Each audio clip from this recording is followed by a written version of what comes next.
Welcome in to another episode of Hockey Royalty Live, the official podcast of hockeyroyalty.com. You know what time it is? It's hockey time because we've been watching some real live hockey going on for your LA Kings. You know, overreaction, underreaction, all a reaction for here at us Hockey Royalty. So get in the chat, like and subscribe. You know what to do. Let's go.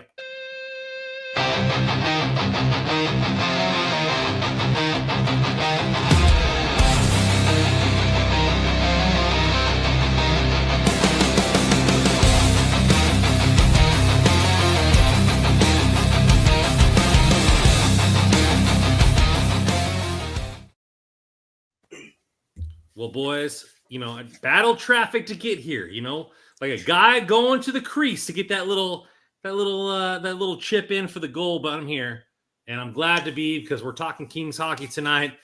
How you doing, boys? How you doing, Russ? How you doing, Joe? Yeah, doing good. Excited that hockey is back, I guess, if you could say that as a Kings fan, but just glad to watch some hockey. I'll say that. So how you doing, Joe? Good. Listen, all like stick taps to Randon. This dude just flew in, got on camera, said, okay, give me 5 seconds, took a deep breath, and bang, we're into the show. It's like, that was pretty impressive. Like, no warm up, nothing. Just bang, right in. Perfect intro. Russell and I stumble through intros whenever you're not here every single time. And you get in and literally hit the camera within 30 seconds, you're hitting live. I'm like, hey, I don't know how we did that. That was good. Good stuff, Brandon. Welcome. Yeah, you know, it's called being a professional there, Joe. And I'm trying to do that as much as I possibly can. I want to thank the Hockey Royalty family. You know, we got to come up with a nickname for the Royalty family. You know, to our fans, you know, like fans have like that nickname. We got to come up with one of those. So if you have any ideas for a nickname for our fan base here at Hockey Royalty, throw that in the chat. We might throw it up there as what we're called. But I appreciate you guys getting in the chat early. I mean, you guys are talking about everything there. Yeah, Kings fans are excited. Fans are excited. Somebody asked me why I put CC as the thumbnail. Because this is the overreaction, underreaction show. And who better to put on the thumbnail than Cody CC? I'm fired up about Kings hockey. And, you know, last season we were talking about, like, I was barely able to watch some games because it was just like the season dragged on. But the beginning of the season, I'm hyped.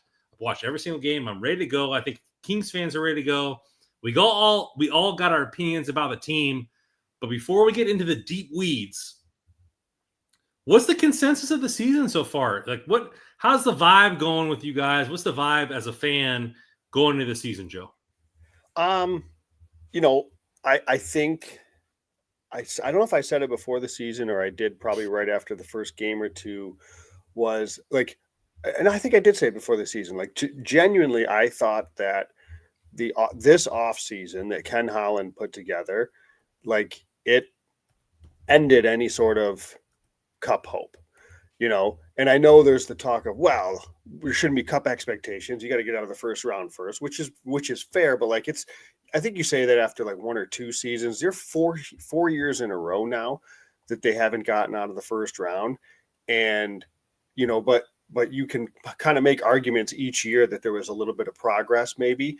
And, you know, I was really disappointed in last offseason with the Edmondson signing and what I thought it kind of forecasted and the way it looked for the decor.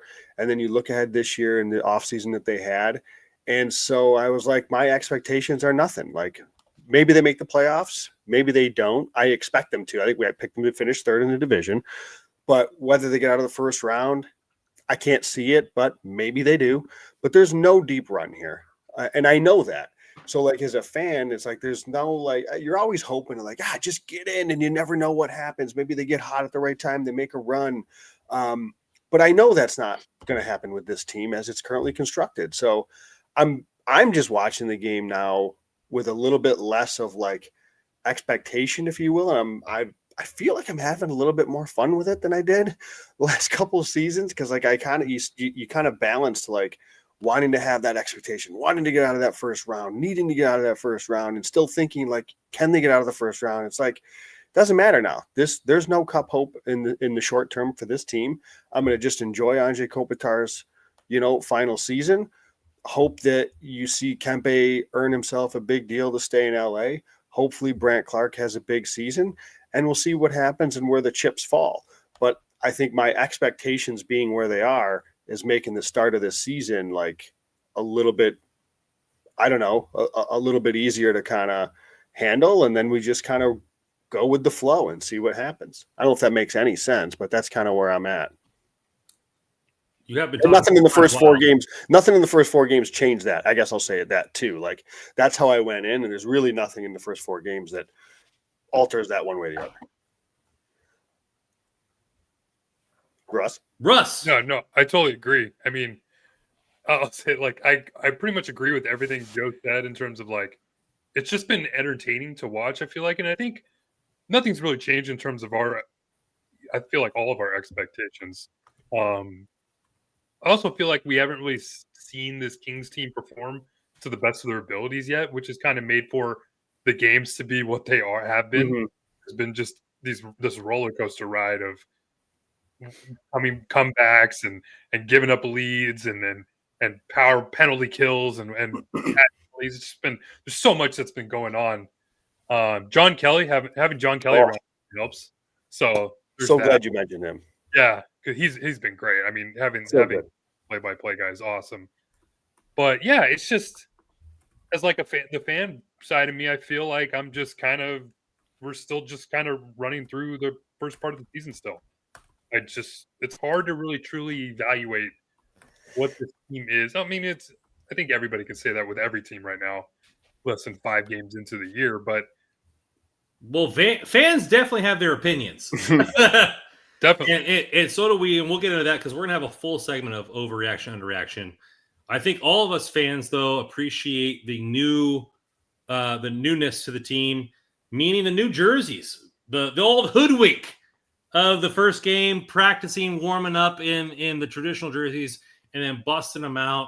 Obviously, the game didn't go as we planned against the Avs. But what do you guys feel about the new sweaters? I thought the execution of how they like delivered and like shocked everybody, the shock drop or whatever. I thought it was great. Like I had no idea. Fans had no idea. I'd been having fans message me like for weeks before the season. Hey, do you know when are these jerseys coming out? When are these jerseys? I'm like, dude, I have no idea. I feel like we would have heard something by now, and maybe we will eventually. Maybe it'll be like a late season or mid-season thing. I don't know. But to have it come out the way they did, I thought it was fantastic, and the setup and everything was great. As far as the actual jerseys go, I don't know. I don't want to say I like hate them. I don't really like them. It's just it's so disappointing because there's so much that the Kings can work with.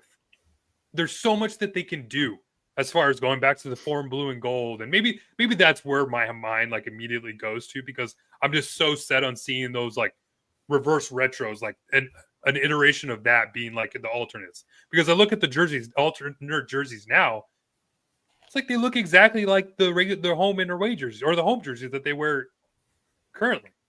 So it's like when I think of alternates, I like want the jersey to be an alternate about what they currently wear, and it's not that at all.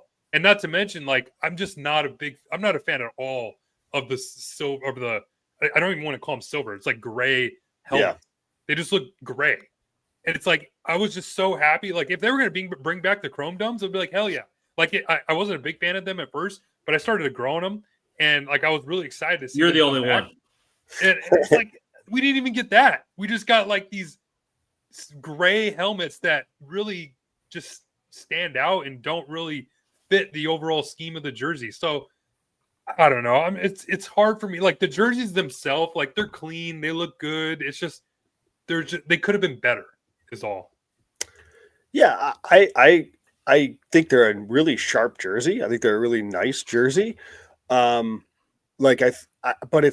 to your point, like they're already black and white and silver, and they're just black, white, and gray. I feel like if it's a third jersey, there should be a pretty significant difference, more than a gray helmet and a crown on the front.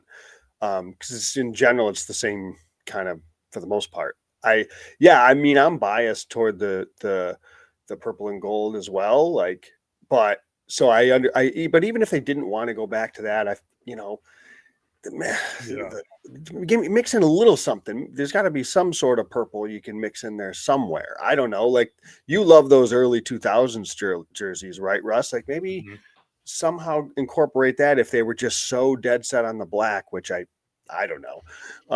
But yeah, it's I totally agree. It's a really, really sharp jersey. It's a little underwhelming just given they're already wearing black. So it's, I don't know. It's not that different in my opinion, but it is a nice jersey. I'll give it that. I'm opposite of you guys. I really liked it, to be honest with you, and I think it played well on the TV. I think because when you zoom in on the chrome domes, like you see that glare and stuff but when you're watching the actual game, the matte silver or whatever you want to call it look good. I think the all black look good. Like, a lot of teams go like that full blackout jersey or the full whiteout type jersey, especially in college football. And it kind of reminded me of that, like the black top, black trunks, black everything. And if they would have went black helmet and just blacked it out, I think that would have went better, in my opinion. That's my only critique is hey, the whole jersey's black. Just go helmet black and just black this thing out and really just lean into it with hints of silver and white. I think that would have looked cool. And then you could run blackout nights at the crypts where it's just your marketing guru right here. Like they do in college, football or basketball. You look at the whiteout for Penn State is a huge thing that they do. I think they could do blackout nights at the crypt, and I think that would have been kind of the way to go with that. Because you can do matte black, matte silver is still silver. It's just weird. It just really, it doesn't really absorb the light or the reflection of the ice or anything like that, to where it wasn't the chrome dome buckets, but still the matte silver still reflected and all that kind of stuff like that. So I really like the jersey itself. I think the full concept is there. I would have just gone just straight blackout, full unis there. And then have a full production with a different video for the fans going that night. Yeah, I'm straight. Kings, hire me up. Just a little cheddar so I can pay my bills. I don't want credit for it. You guys can take all that kind of stuff. But I think that the jersey itself by itself, great. Yeah. Just got the emblem there, the blackout, all that kind of stuff. Even on the jersey, though, on the armband, it has that kind of that fluttering silver. It would have just been a matte silver. Just no emotion. We're going to a funeral because we're taking bodies. That's what we want to do here at the LA Kings. But no, I thought the execution was there. Obviously, the Iron Maiden collab was great, as OC Steve said there. I'm not going to mention his rendition of the national anthem because he's 65 years old. But no, I thought it was a decent execution for the LA Kings. Well, and didn't Russ, correct me if I'm wrong, because I didn't live out there, but I feel like when they first were getting back into playoffs, and this was back in 2010, 2011, when they debuted the home plate logo, that was a thing. The back in black was a thing, if I recall. Yeah. The blackout, because they were getting back to the all black, the black socks, the black helmet, which was a shift away from, because they had the purple kind of mixed in right in the prior jersey. So I think they did do sort of something like that, Randon, about got to be 15 years ago, Russ? And they play that Black Parade song all the time too. So yeah. That's not part of it, I guess. Yeah, I think that kind of came maybe a little bit after that. Once they kind of settled into the black, and then I don't know. So yeah, I guess it's a sharp jersey. I do think, Randon, I do agree with you that I like these helmets better than the chrome dome. I don't like the chrome dome, so I'm at least glad that they went with a little something different there. But hey, it's a sharp jersey. Now, real quick, not to get too hung up on the jersey, because I am partial to the crown. Love the crown. Kings, obviously it fits. But so we've had the home plate. They've tried the crown. They've had a couple of different versions of a shield, like the Chevy logo, and back, Russ, I know you're the Ziggy Palfy had the shield logo. Is there what else could they, for a really third jersey, if they really wanted to go crazy, do totally different. Like, could you take like the lion that's in that shield, Russ? Remember the crest? Maybe Yeah. take that little lion, The make him, sunglasses. make him Yeah. like a part of it somehow. Like, if you wanted to get crazy with a third jersey and have some fun with it, because Little half lion face, half crown, two-face emblem. hey, I mean, we've done some crowns and I can see them, they've done a lot of like in terms of reverse retros and third jerseys with the purples, with the whites, with the like they have done some of that in recent years. So I can sort of understand, I guess, them shifting it up a little bit. But maybe there's something next time with the logo. I don't know. That could be a little bit. Yeah, I think maybe it is time for like a new kind of logo. For a third, right? not for Yeah. for a third. For a third. Well, yeah, there's definitely some options out there. I think to most fans, like the reverse retro jerseys were just straight fire, like 9, Yes. 9.5, No, 10 out of they're 10s. perfect. And everybody's like, let's just switch the entire color scheme back to this. That's what they're clamoring for because they just hit it out of the park. So, like I get it. Like we want that. We want another out of the park, another out of the park, another out of the park. And it's just like, well, yeah, this to me, it's a solid 8 out of 10, like, or 7.5 out of 10, 7 out of 10. Sure. Like it wasn't a dumpster fire, but like I think I would have liked a full blackout night. Like if they just did, like a full because in Dallas they have those neon jerseys and they have those like it's like that blue light night. So when you're at the stadium, like they have the blue lights on or the black lights, whatever. Sorry, black lights.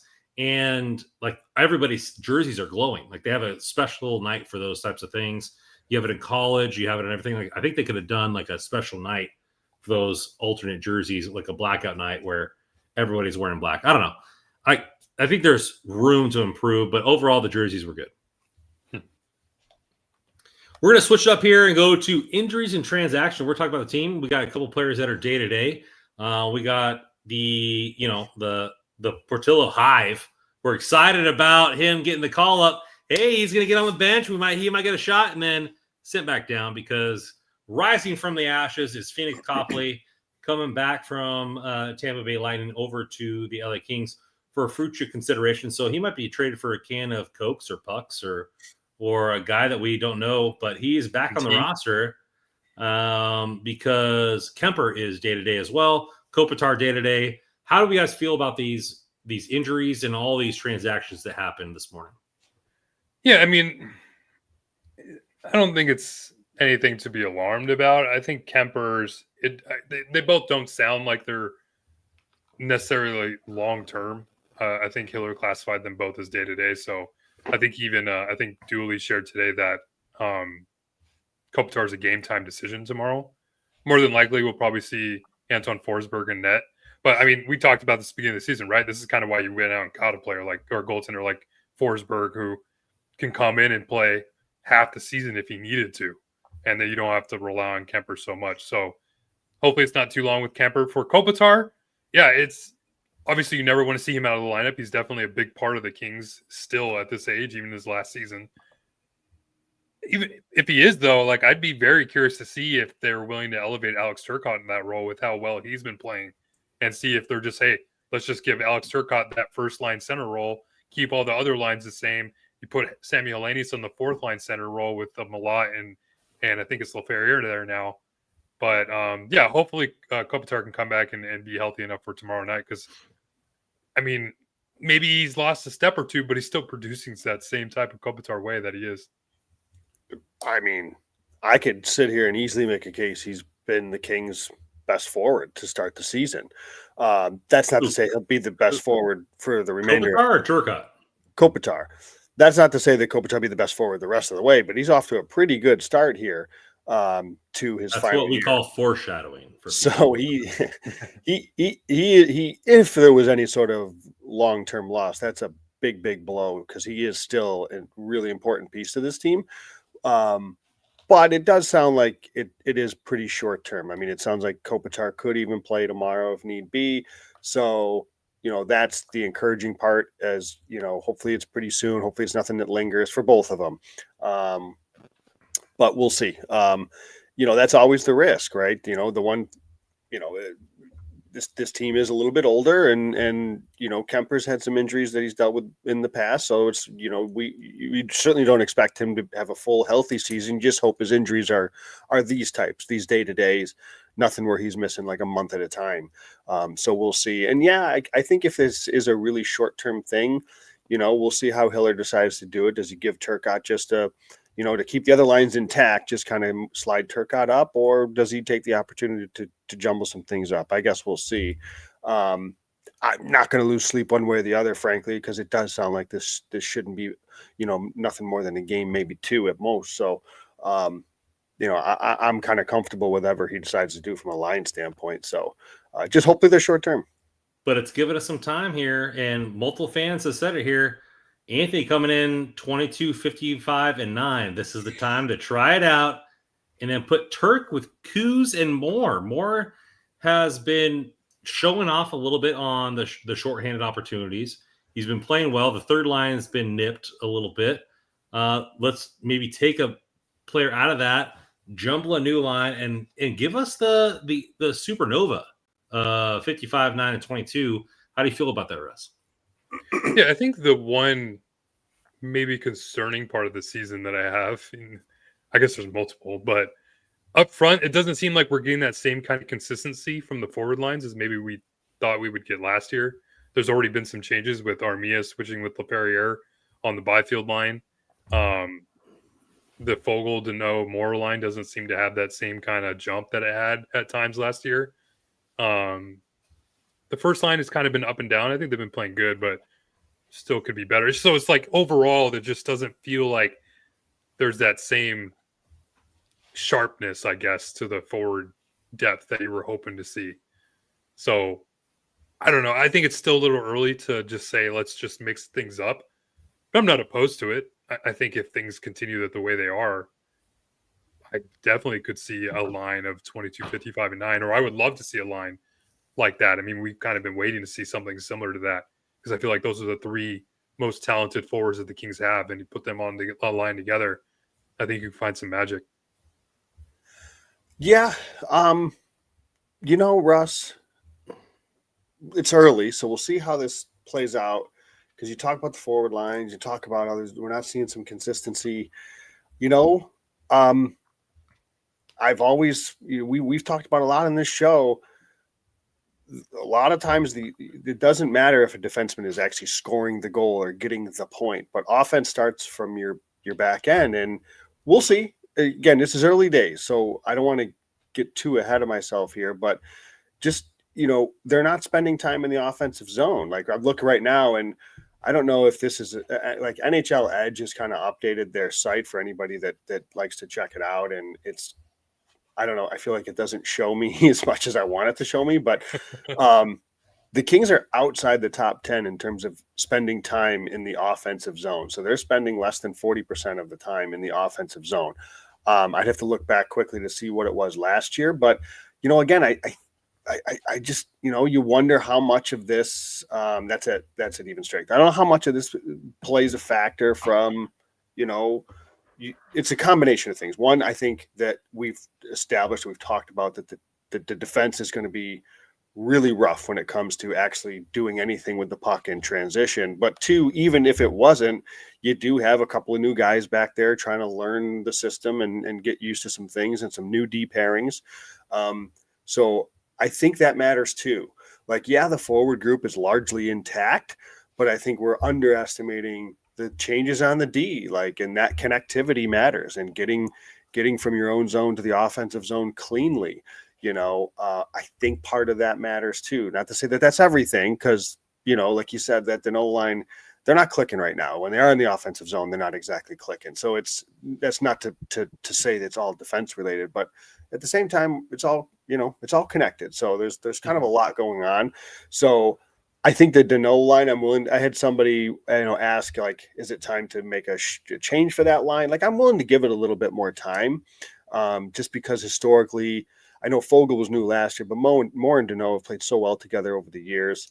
And I'm okay with that line, giving them a little bit more to get their legs and kind of get things kind of sorted. Right. So I think that's part of it. And, there's been a lot, like how many penalties was in the Wild game. Like there's been a lot of special teams play as well. So it's a little clunky start here at 5-on-5, just kind of in general. I'm just going to say this: we've always said it is the prospects need opportunity, and then they need to execute. So now this comes with opportunity here. Hellenius had plenty of opportunity last year, but Hellenius will get the start, probably, is my guess, at center, whether it be anywhere on the lineup. And the biggest thing was him is that he got overwhelmed by the moments. And so will he be able to kind of rally himself? And, hey, he missed the first couple games. He's sitting on the bench. He's in the press box. So, can you really, glean too much of what he's going to do in this game? But that's the point. Hey, you might only have a game. You might only have 2 games. What can you do with that? What can you force yourself on the lineup? And you look at Malat did that in the preseason. Can Hellenius do that this season and really get back and maybe earn himself some more games going forward? So it's something to be interested in seeing how this team reacts. I think the biggest question is, how does the organization feel about our goalie situation if they went and traded for Copley? Obviously they gave up nothing, but they didn't have to. They raised Portillo up to the team. They could have said, hey, he's good enough for him to get a couple games, but they forced the issue, went out and traded for Phoenix. How do you feel like the team feels about Eric Portillo? Yeah, obviously it points to them not having a lot of confidence in him if he has to be the third goaltender. I think that this is I feel like the original Copley claim from Tampa Bay probably has some back channel handshake deal tied to it. Because at the time, I think we had mentioned it. They had they had 2 goaltenders already on the roster with Johansson and Vasilevsky. Vasilevsky obviously is going to be their number 1 guy. Johansson had kind of been never heard of him. Yeah, there's a reason for that. He's kind of been struggling a little bit.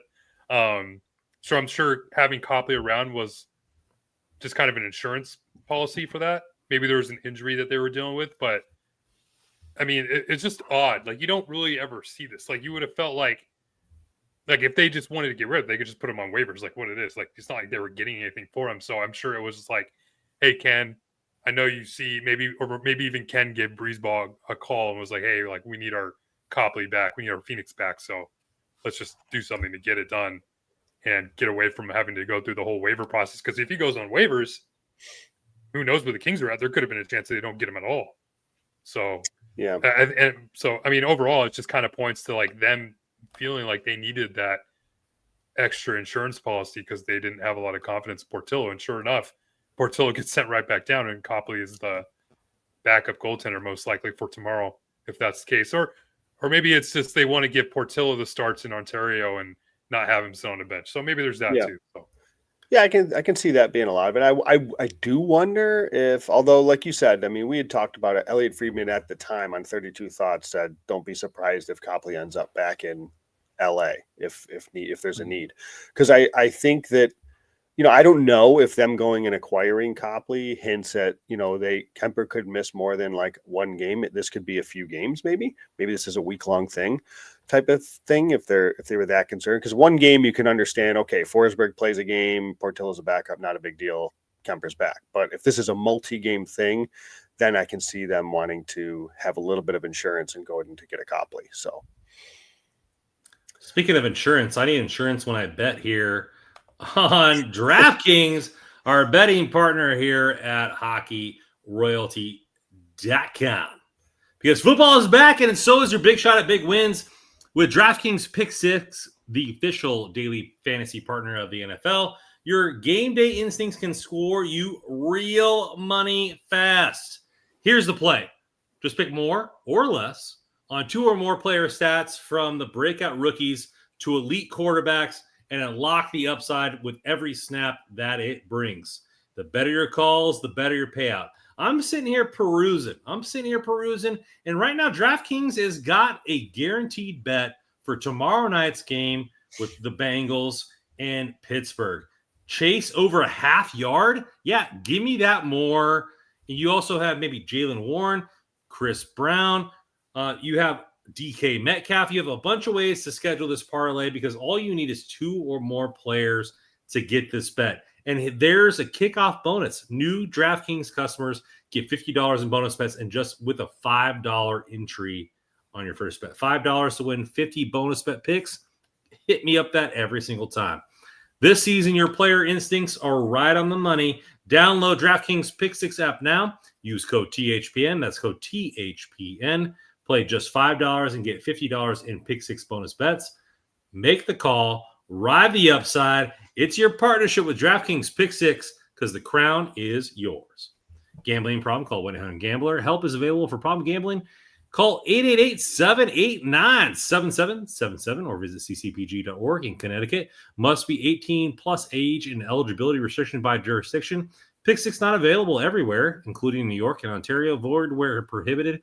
1 per new customer. Bonus bets awarded with non-withdrawable Pick 6 bonus picks that expire 14 days after the winning offer. Limited time offer. See terms at pick6.com/DraftKings. Just to go back, Brandon, to the lineup change talk if Kopitar's out. Like if we look ahead to tomorrow's game against the Penguins, will they? The one thing to remember, like let's just slide Turcotte up between Kempe and Kuzmenko. Well, are you matching Turcotte up with Crosby? Is that the goal? Is that what Hiller wants to do? If not, are you going to match Turcotte up with Malkin? Does Hiller want to do that? Or is he going to feel more comfortable with Byfield and Deneau taking those matchups? So maybe Turcotte plays in Deneau's spot with Moore and LaFerriere or something like that. Again, I don't know. Obviously, we'll find out tomorrow if Kopitar's out and how Hiller approaches it. But I do wonder where his comfort level is with Turcotte against Crosby and Malkin. That's all. Well, I mean, we might get into that a little bit later there, Joe. Continuous foreshadowing. So let's get into our next segment here, Coast to Coast, where we talk about the most latest things going on around the league outside of your team, the hottest news in the NHL. So Lane Hudson, 8-year term right there on his new contract. Reportedly turned down an 8-year deal, roughly this amount.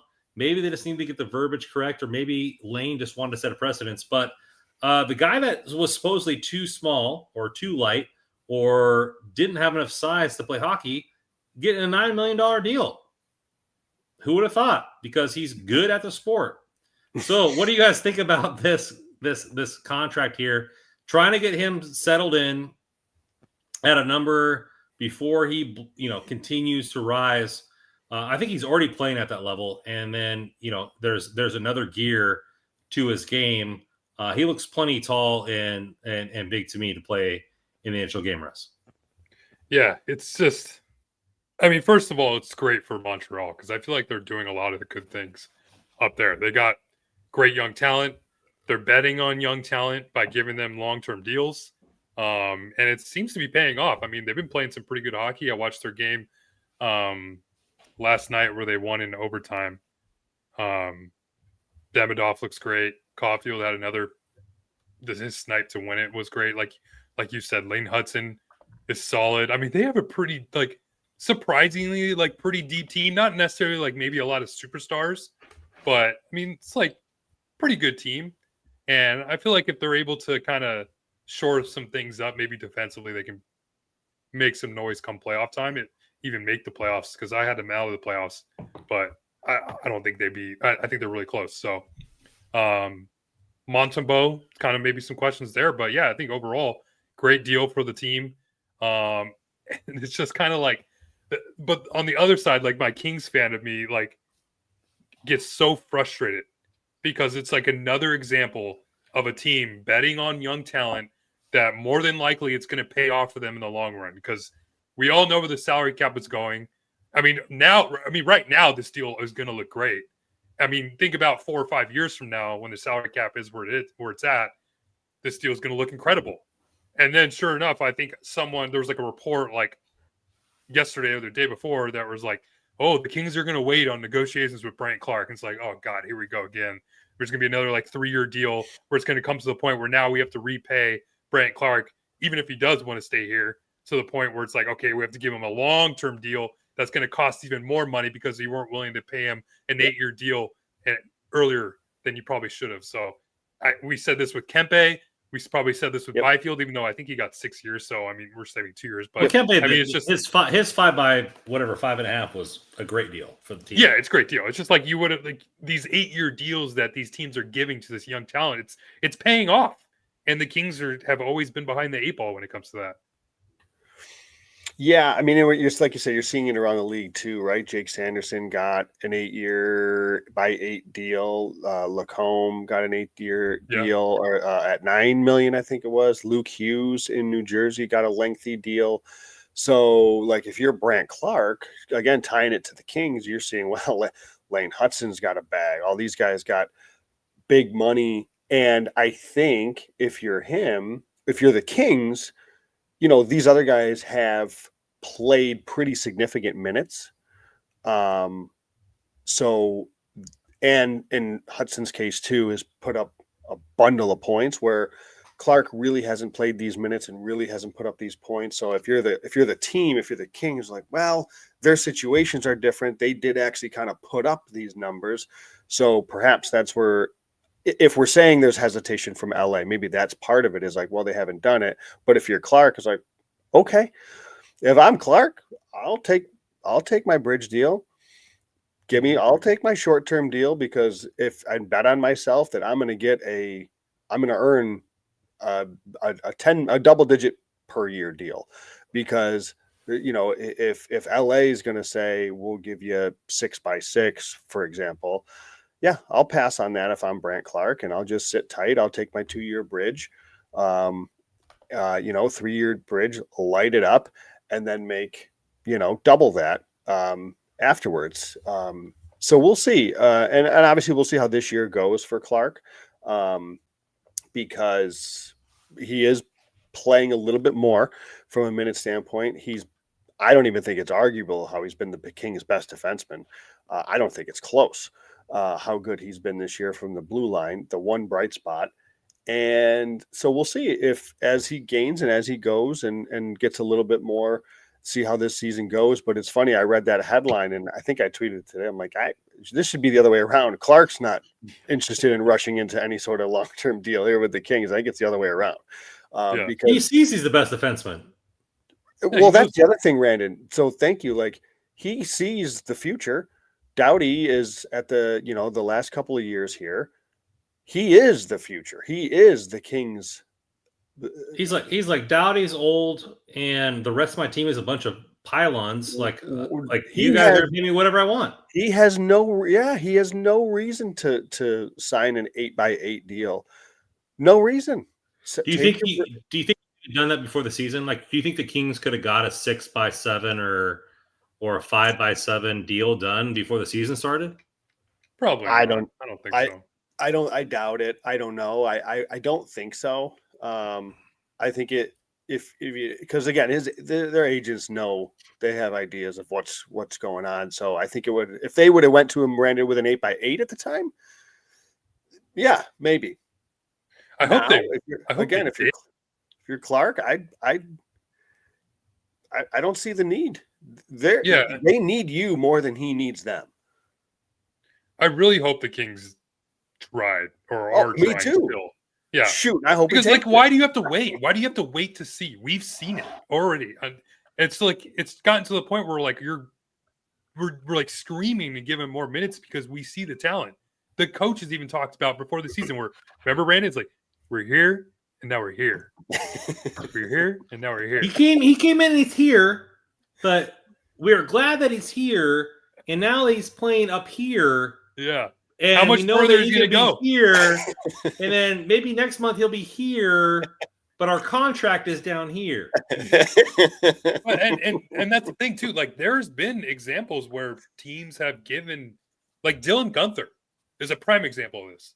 This is a player, I think it was the same draft year as Clark, actually. I think he was the 11th overall pick. And he got like a long-term deal. I don't know what it was, but it was a pretty lucrative. And I remember talking about it at the time, and I was like surprised because you look at his numbers, and it's like I think he had like 6 goals or something very low at the time, and he's getting this long-term big deal. And sure enough, I think he scores like 30 plus last year.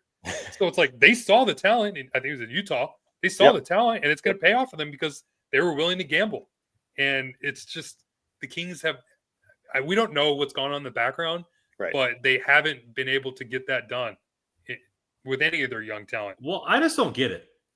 I just don't get it. And we were talking about it in our private chat, and I know we're getting off because this is supposed to be coast to coast, but you know the Clark train wants what the Clark train wants. So we were watching the Minnesota game, and Bouillon is just silky smooth on his skates, and that kid is just dynamite. You know how old he is? Less than 20. He can't even order a beer, and he's dominating the league. You have these other defensemen that are getting these contracts because they're getting freaking minutes. I don't know what it is with the LA Kings. Sorry, Random. Speaking of Minnesota, Brock Faber's got an 8.5-year deal by 7 or 8 years. I don't know what it is about the LA Kings and wanting to massage these young prospects beyond belief. Just put them on the effing ice and let them do what they need to do. The peacock needs to fly, and Brant Clark is a peacock. And so I don't understand what is going on. You have a player, I think it was for Philadelphia, who was the 11th overall pick. He made the roster. He's starting and playing 20 minutes a night. Like, I don't understand what it is. If the guy is ready, the guy is ready. And maybe they don't like the hubris of Brant Clark, but I really don't give an F because he is the guy. And I don't get this. You know, I'm sorry about Doughty's feelings because he's an old guy and has to use WD-40 to get his joints going every single morning. But Brant Clark is the future. And I'm so tired of this massaging the egos of veterans on the LA Kings and let's just play the best player. That's what Kopitar's out, and I'll never disparage Kopitar, but they should play 55. They should play Byfield, Fiala, and Kempe on a line. They should play Clark on the first line. Like, they should get these guys going because they're the future. What are we doing? Like, I'm so tired of this. Like, we don't want to negotiate with Brant Clark because we want to see what he does this season. Well, that's going to cost you $2 million a year. He's the best defenseman on the ice. And this was a segment for later on, but we're going to start now. Overreaction, underreaction. Brant Clark is the best defenseman, maybe the best player on the team the first 4 games. I think it's an underreaction. I think he's by far the best player on the team, and he should be getting more minutes. He should be getting power play 1 minutes. I'm done with this. Like, I'm so tired of this team wanting to like inch these players along, and sometimes it works because not every player is the same.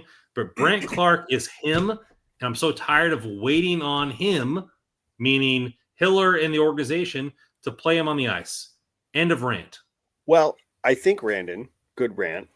We shouldn't be surprised that this is the way Russ mentioned that the Kings seem to be kind of behind the 8 ball when it comes to these contracts. Guys, they're behind the 8 ball with hockey. We've talked about this with like the way they play, the style of play, what they think wins, what they think is important, to winning a Stanley Cup. Meanwhile, we're seeing them get bypassed and just get skated all over by Edmonton for 4 years in a row now.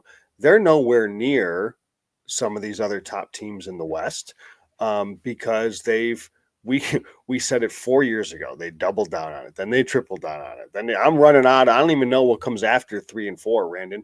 But here we are again. They're going back to the same old because philosophically, this team is in a different era. So that holds true, I think, with the contracts, Randon, and with how they want to do it. They want to do it. They want you to prove it first, and then you'll pay them more after they're on the down cycle. Now, they were fortunate to have a guy like Kopitar where he didn't have a down cycle. This guy's just been great for 20 years. You know, Doughty had a couple years where it was pretty ugly there, but he's rebounded, up until his injury last year. So I can appreciate wanting guys to earn things, but this is a different age. This is a different era. And you've got guys that are younger now. And I know players still don't have a ton of leverage because, of the way that the contracts work, and they don't hit unrestricted free agency for quite a while. But we've also seen some young players more or less force their way out of situations, out of teams. We've seen them really hold for big contracts. So, I think they're using the little bit of leverage that they do have to their advantage. And from a Clark standpoint, hopefully he does the same. And he sees, like, to your point, like Doughty is still RD1 for LA, and whether he's RD1 or RD2, at that point, like, Brant Clark is here, and even still, look 5 years down the road, what's the LA Kings decor? The only thing you can say for certain is Brant Clark. There's nobody beating down the door to take Brant Clark's spot. It's his to lose for top power play, top minutes, top everything. The train don't go in reverse, Joe. He ain't losing anything. So if you're him, you'd wait this out. Wait this out and cash in when you can. Because I think the Hudson deal, in combination with a bunch of the others that we've seen, should, bode well from a Brant Clark standpoint. I don't know how it bodes for the LA Kings and where they view that contract and where this is going to go. But it should be good news for Brant Clark. If we're going to move forward with the coast to coast, we all thought that Buffalo had a chance to make some waves this season. And then early Josh Norris, early injury, the prognosis is definitely negative there. The team has been negative, just looked utterly bad for a playoff team and for a team that's been 14 years in a drought. Joe, you're right there on the epicenter. How's the mindset going for all the people in Buffalo? Not good. I had after game one, multiple phone calls of like, I'm done. I can't do it anymore. All hope is, it has been brutal out here, brutal. And it's a pretty alarming for how bad they've been. They were poorly outshot by Boston in that first period after they got shut out at home. They did win tonight, an 8-4 game against Ottawa, in which they only did score 3 goals at 5-on-5. They were still, Russ had told me before we hopped on the show, I didn't get a chance to watch the game, but the 5-on-5 shot attempts were like double in favor of Ottawa. So the Sabres did win, but it's still pretty ugly. Now, to your point, they lost their number one center, Josh Norris. But again, that's Kevin Adams. Like, Josh Norris is a guy that misses a lot of time. I like Josh Norris, think he's a really good player. To not have like a quality backup plan, that's on the GM. They have had some other injuries. Benson just played his first game today. Kesselring is still out of the lineup. So it's UPL's been hurt. So it's been not ideal from a health standpoint. But that is not easing any concerns out here in Western New York. I can tell you that much, Russ. Yeah, I think if things keep going the way that they're going, I'd be on the phone with Adams and seeing what Alex Tuch's availability is right now. Yeah. That's probably he's the biggest trade chip if he doesn't want to resign. I know there's a lot of talk about him wanting to resign, but why? What's the point of staying there if you're Alex Tuch? That's why I got my eye on Buffalo, because I'm a huge fan of Tuch. I feel like he fits that Kings kind of style. Yeah, big body, drives the net, right shot. So maybe not necessarily like a PP1 guy too. Could probably help the PP2. So that's perfect. I think he's maybe like that piece that maybe you can probably slot in with like Byfield and Fiala if LaFerriere continues to struggle. So, or maybe you have to use LaFerriere in that kind of trade. So, but Buffalo, it's sad to watch. And even if Buffalo, or even if he does want to re-sign, if Buffalo does struggle yet again, and presumably that means Kevin Adams is out, Lindy Ruff is out. You got a new GM. Maybe it's Kekalainen, who they hired this past offseason. Anyways, he's in the organization now. Does this team become a seller? Do they go for like their 6th rebuild in a row? And what does that mean? Does that mean somebody else other than Tuch becomes available? Does Tage Thompson become available? Who knows at that point? I don't know what that means. But hey, but you know what? Like, it's still It's funny because everybody in Buffalo here in Western New York is saying, because everybody's like, it is still early. And they're like, no, it's not. It's been 14 years. This is not early. This is the same shit we deal with every year. It ain't early anymore. So we can say it is still early in Buffalo. They don't want to hear it, but we'll see how this goes, because that's a good shout, Russ, that, you know what? Does an Alex Tuck. I can't help it. I can't help it.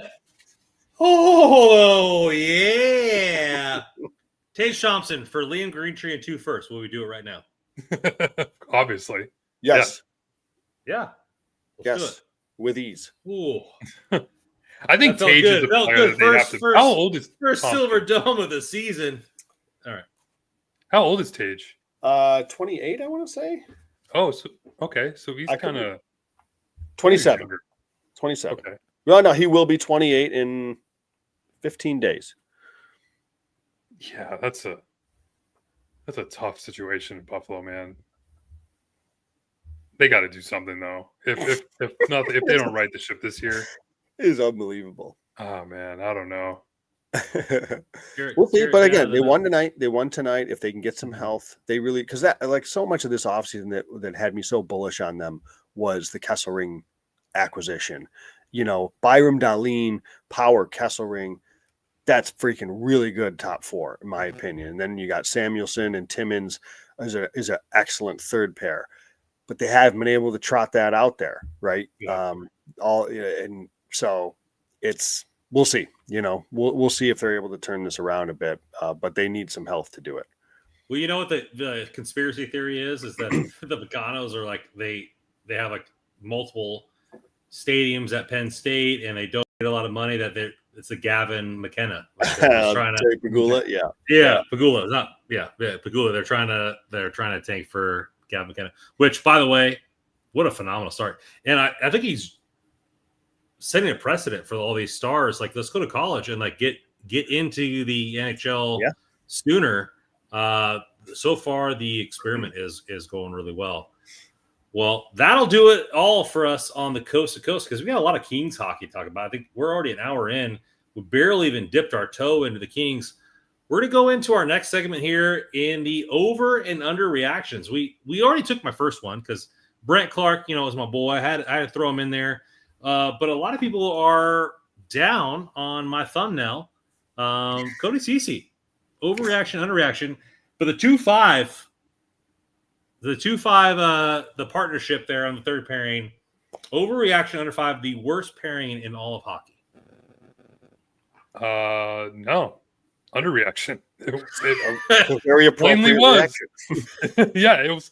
I mean, this whole Cody Ceci thing is like, are we surprised by anything that's happening? Nobody should be surprised. This is exactly what we expected with Cody Ceci, and this is why we were so negative about the signing, and we were talking about it all offseason, how we were disappointing over this how it kind of just dampened all of our happiness with all the other signings that took place, because this one alone just really brings a lot down. And it sure enough has brought a lot down, at least defensively. Or at least, I won't say defensively, I will say at least the D pairs, because it's had to. Because 3 games in, you had to break up your top defensive pairing that you found a lot of consistency in, that's been very productive, at least in terms of the defensive side of the puck. You've had to break that up because you have to find a home for Cody Ceci. So now you have Brian Dumoulin playing with Drew Doughty and Mikey Anderson, your quote-unquote like LD1 shutdown top defensive pair, or D-man, playing with Cody Ceci at this point. So it worked, I guess, to an extent in Minnesota. I'm not necessarily like super high on Minnesota's offense, but I don't know how long it's going to last, is the thing. Minnesota's offense looked good. I think it's not. It's like, but the thing is, like, they didn't look good against Avalanche or Vegas. Like, I guess the Kings overall probably didn't look good, but I mean, Joe said it. This ain't your grandma's Minnesota Wild. Like Matt Boldy is good. Kaprizov's good. Yeah, Rossi's playing on the first line. And we talked about it last year. Rossi was my number 1 trade target because that contract at $6 million for number 1 center, you put him behind Byfield for the future. Like, they're looking pretty good. Like, and for a guy, like, it's hard to drag a team but McDavid does it, and Kirill, the dollar bill, he drags a team anytime. Yeah, Anytime he he's on does. the ice, he is just a force, a hurricane on that sheet. So, Joe, like I know you're the guy who wants to, sound the tornado sirens, whatever other DEFCON 5 analogies you want to use. Cody Ceci was as advertised for you, but they changed the lines in the last game. I want to take the other guy away from it. Yeah. Take Dumoulin away from it. How did Cody Ceci look in this last game? And is it just we have to just deal with him all year long? You have to deal with it as best you can. I mean, he's here. There's nothing you can do about it. They're not going to scratch him. They're not going to waive him. They're not going to trade him. He's here. And I think I mean, Anderson Doughty has been together for so long, right?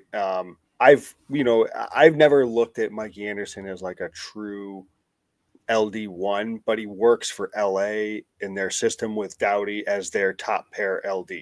So like him sliding down, I'm not losing sleep over. Like he's better than a third pair D, though. I obviously acknowledge that.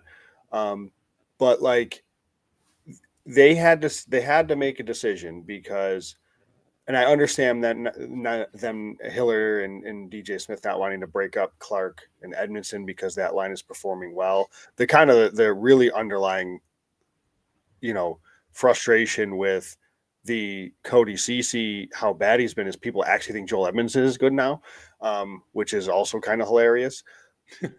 Setting that aside for a second, but I think that they had to figure something out because clearly. Because it goes to Dumoulin for a second. I know, Brandon, you want to talk about Ceci, but like you kind of, in order to find out, is Dumoulin, what is he? Is he any good? Can he play? Where does he fit? He clearly isn't good enough to sustain the minutes next to Cody Ceci. He's not that good. He can't do that. So they had to figure out who could. I'm quite certain Joel Edmondson is not good enough to play with Cody. Cale Makar couldn't prop up Cody Ceci.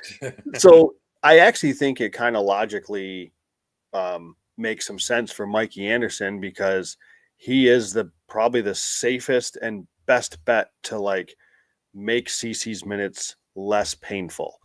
And it's been one game. It couldn't have been worse than the first three games. So yes, it was better. How that evolves here over the next few games, we'll see what happens. But part of it, I think, Brandon was also trying to figure out what is Brian Dumoulin, because we can't give this guy a fair shake with who his partner is. So let's get him with somebody else too and see how he looks. And they're just going to have to deal with Ceci. Like the fact that an NHL general manager couldn't have figured this out or seen this is quite alarming. But he's here, and I would roll with the same D grouping that they did in Minnesota just to kind of see how it develops. I still think like Anderson, Doughty, Dumoulin, Clark I'm still interested in that. But I think Edmondson Ceci is going to look a lot like Dumoulin Ceci, if we're being honest. Like I think that pair would be just so bad.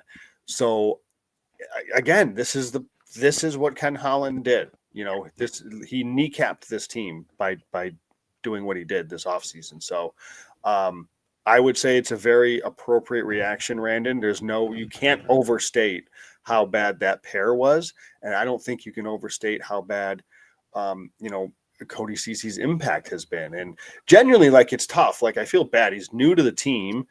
And how many goals have gone in and the camera pans immediately to Cody Ceci and he's like bent over. Like I feel bad. Like I want to give him a hug, but there's only so many. I got you guys. Sorry, that's my fault. Type things you can do. Yeah. Well, because the other thing is this. Like I think sometimes what gets lost in like the Winnipeg goal. I don't know what he's doing in front of the net trying to catch the puck like that. I don't think I've ever seen a defenseman try to do that. But if you rewind that tape a little bit, he just gets flat out beat behind the net. And this happens all the time. He gets beat to plays, and then things stay alive, and then maybe he goes and blocks a shot or something. So, oh, look at that block by CC. Okay, well, maybe if he didn't get beat the first time, it wouldn't have happened. It's not just the one isolated play that ends up in the goal, but if you rewind those shifts, there's a lot of issues in those shifts. So it's a problem, but Mikey will probably make it at least a less painful problem. And you know what?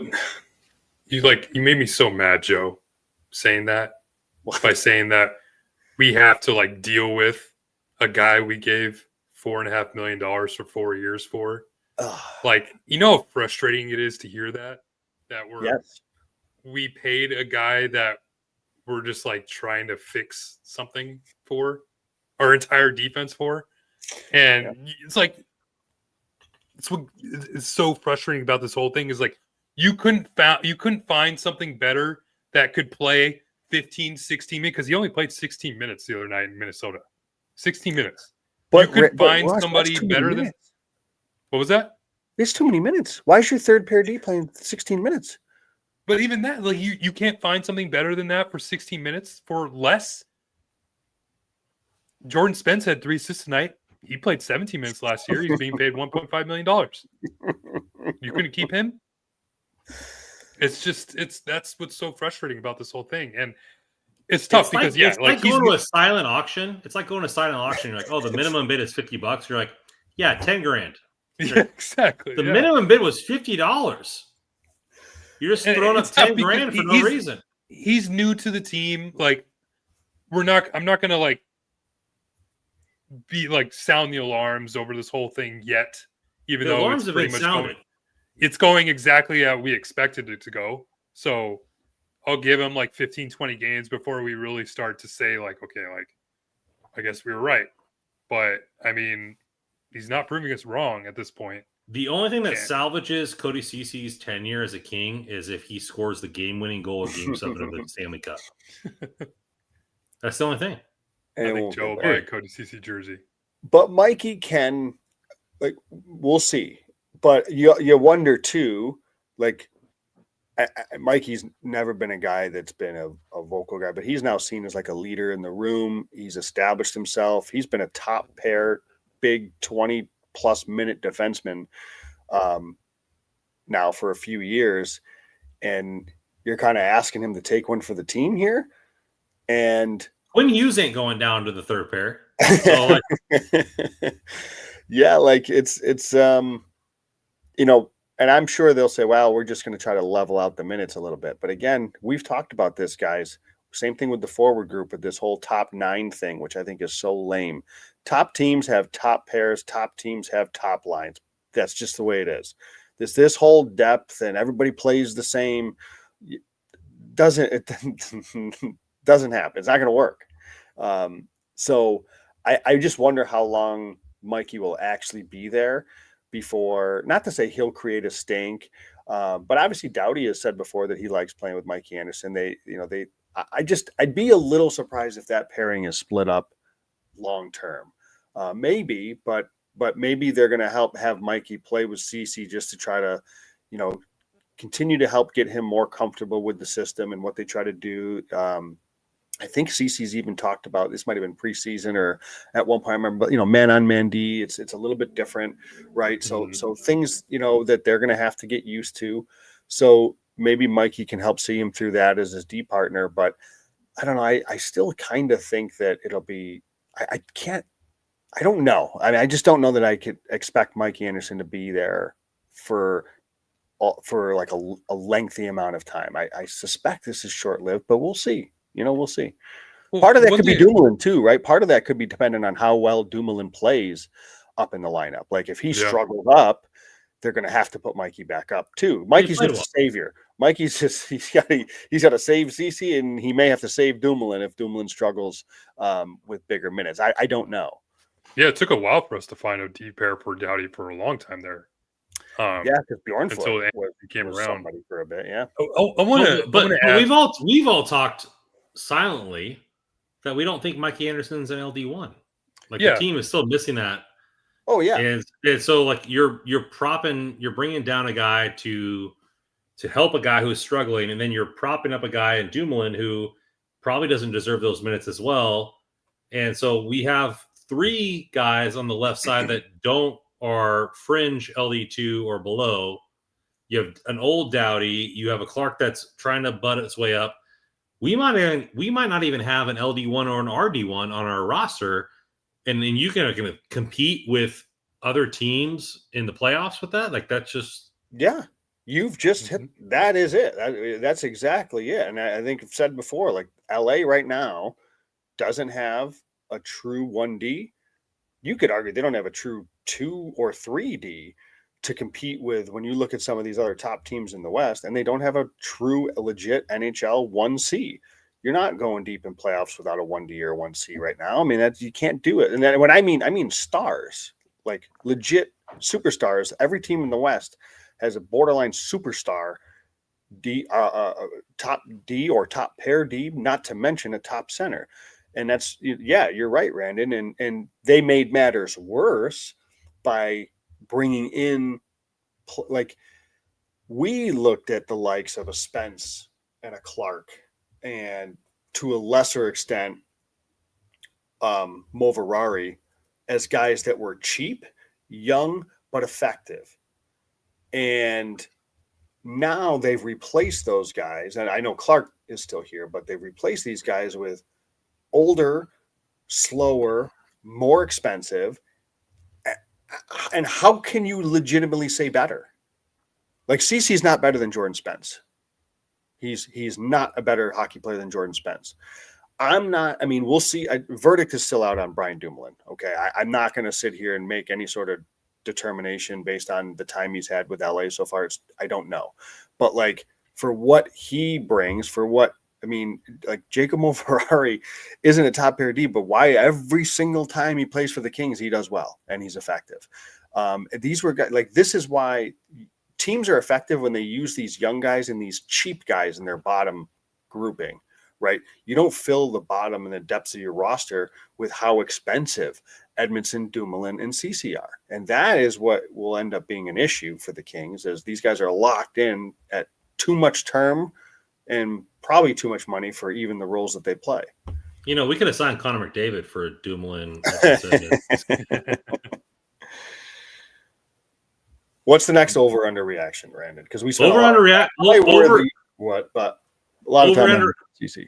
Yeah, over-under reaction. Our number one power play 5 forward is not working. Over and under reaction. That's an overreaction. Yeah, I'd say overreaction too. How many? Like, what's their clip? I feel like because they scored in Minnesota, right? They scored in Minnesota. They're like 23%. Yeah, I think they're doing pretty good. I think it's just. I think this ties into. I kind of know where Randon's going with this. I think it ties a little bit into what Brant Clark's role is on the power play.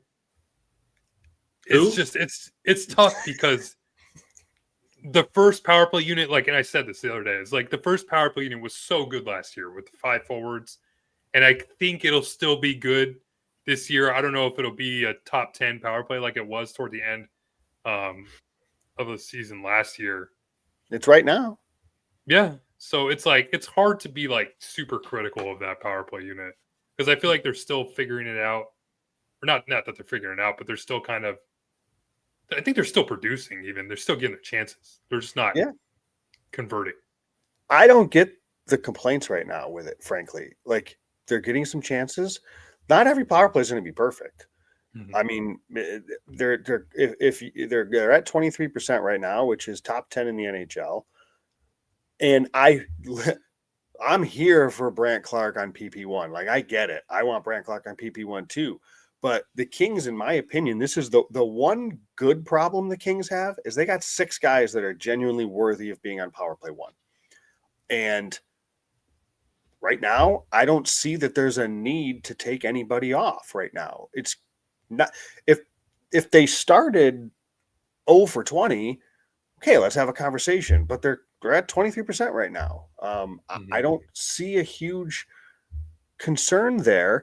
And I go back to, and I think everybody wants Kopitar off the power play, and I don't subscribe to that. at all. Because for what? He is second, I think, in the NHL in power play assists right now. He leads the team in points. He's the best faceoff guy the team has. He's the smartest player the team has. He's probably still the best playmaker the team has. What else are you looking for in a power play? Like, the only thing I've seen to take Kopitar off so far is people say, well, he's 37 years old. Well, I don't know what that matters. I'm like, and you are too old to ride this ride. He's still the best guy to have out there. You know, I mean, and you can't take Kempe off. He's arguably your best goal scoring threat. Kevin Fiala is arguably your most skilled all around playmaker forward that you have. Dual threat, frankly. Kuzmenko maybe would be the guy, but well, he's the righty. He can't come off. He legit can't. He's right-handed. He has to stay on. And so, like, you come to, do you really take QB off PP1? I don't think you can do that. But, like, if you had to, like, put a gun to my head and say, Clark's got to go on, who you taking off? It's QB. And that's not to say I want to take it, but if you take a look at, like, all the skill sets that I just mentioned, is QB as good of a slow the play down, playmaker, face-off guy as Kopitar? No, he's not right now.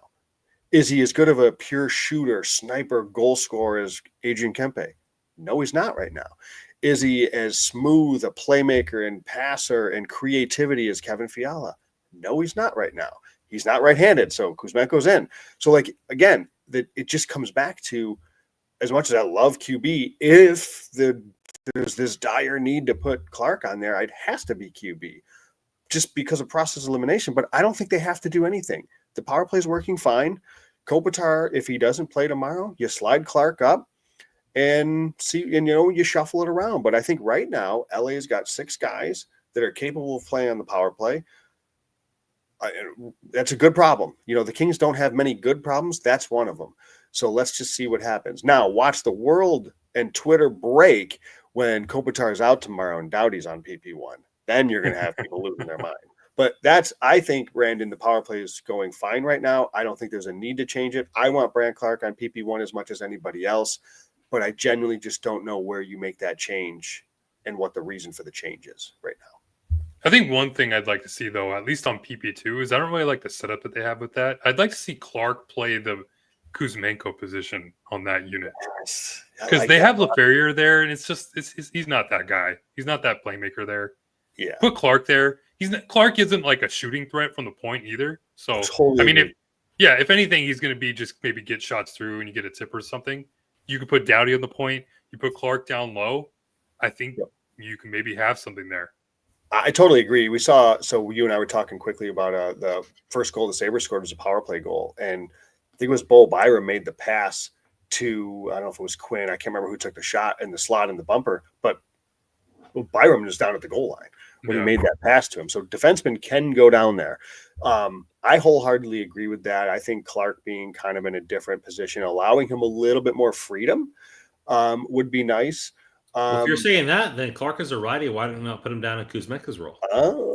Well, I like where you're going. I like where you're going, but Kuz has been so good. Yeah, he's been so good. But I like where your head's at there, Brandon. But I think too, like I with PP2, I think I'm obviously you've got Clark, you've got Doughty. I want to see Turcotte on the ice. He's just been so creative at 5-on-5. I want to see that brain and that skill set. On that unit too, get him some power play time. People got a bit of an issue with Armia. We talked about it on this show. This was a former first-round pick that came up with a little bit of offense to his game. He's got an underrated shot. He finds those soft areas really well. He's got a quick release. I'm not saying he has to be on PP2, but I also am okay with it. I think there's a underrated offensive part to his game that I can see being unlocked. And we've seen a little bit of that with him playing with Turcotte. And if he sticks on PP2, I'm okay with that. Like, I think I would probably, depending on the rest of the formation, depending on the rest of the grouping there, like I'd probably rather have Armia than LaFerriere. I'd probably rather have Armia than Deneau. So I was against it, and I was quickly wrong because I was like, oh yeah, he's finding all the areas. He's a smart player. You know what I mean? So But yeah, Russ, I love it. I'd like to see Clark in a little bit more of like a freedom-ish role, if you will. Let him roam a little bit. Yeah. Give him some freedom. Yeah. Over underreaction. Hiller, first coach fired. You know what's funny is that I messaged you guys in our chat. I think it was after the Wild went 3-0, or I forget which game it was, but it was like, yeah, you go back to our what if segment where we talked about this exact thing, where you look at the Kings schedule. It's hard at the beginning of the year. You have all these road games, you have these tough teams at the beginning of the season. I mean, it's just a difficult schedule. And we had said, like, I think Joe had said, like, if you look at that and the Kings have this rough start, Ken Holland comes in, he's trying to win now. Jim Hiller's not his guy. I don't know what the betting odds are now, but I think he's got to be like number 2 or 3 in terms of like being the first guy gone because of the way that this. And I think the overall start of the Kings has been totally overblown. Like, there's a lot of people saying like it's been really bad, and I don't buy that at all, especially like defensively, because like there's a lot of talk out there that the Kings defense is like totally bad right now. You look right now on natural stat trick, they're second in the league in expected goals against 5-on-5 and per 60. That's only behind the Edmonton Oilers. So at 5-on-5, they're still that good defensive team that we all know them to be. It's just they're not scoring. Their expected goals for is like 2.04 when last year was like 2.97. So when you lose those expected goals and you're not able to convert on those scoring chances, you're going to probably lose. And they're just taking a ton of penalties, and they're getting shelled in the penalty kill. So if this bad start, I guess, in the standings, if you don't win a lot of games, continues, and the schedule's not going to get any easier, then I could think I don't think it's necessarily an overreaction, but it's something that we should be thinking about for sure. Joe, the reason I pose this question is that a juggernaut of the coaches is out there in Peter DeBoer. And last year, the Blues said, "Hey, F our situation. Let's go out and get a juggernaut coach. Let's go out and get Montgomery here." And he changed that team for the better instantly. Would a coach like Peter, no offense to Hiller, who's a year and a half into the game, but Peter's got a much larger resume at taking teams to the cup or close to the cup. Do you just itch at the possibility of taking a roster who, by all accounts, including ours, has lots of makings and a core of a championship team? We don't really like the back end, but the core is there, and elevate them to a different level. Do you make that decision if there's a slow start? I mean, I think if there's a slow start, you definitely consider it's funny. Like I said last week that I had a positive and a negative bold prediction. I didn't give the negative. It was Jim Hiller would be the first coach fired. At the time, his odds were like the 6th or 7th at plus 950. After that first game, Russ, what did it go to? It went to like second to plus 500, like immediately after the Colorado game, which maybe that's a little overreaction, but I don't know, Randon, about the Peter DeBoer. Like, I think he's a heck of a coach. I don't know that there's a fit, though. Like, Peter DeBoer likes to play, I think, pretty offensive hockey. I think he likes to get up and go. He's not necessarily like a lock it down type of coach. And this organization believes in that philosophy. That's what Jim Hiller does.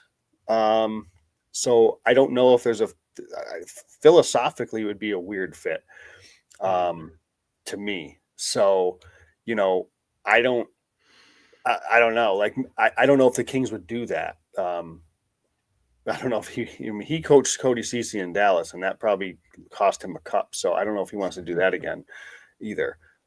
So I don't know. I love the shout, but I don't know that there's a stylistic fit there if the Kings do that. I always thought that if Hiller was to go, would Ken Holland, Ken Holland just likes to go back to what he knows. Would he go tap Jay Woodcroft wherever? I forget where he ended up.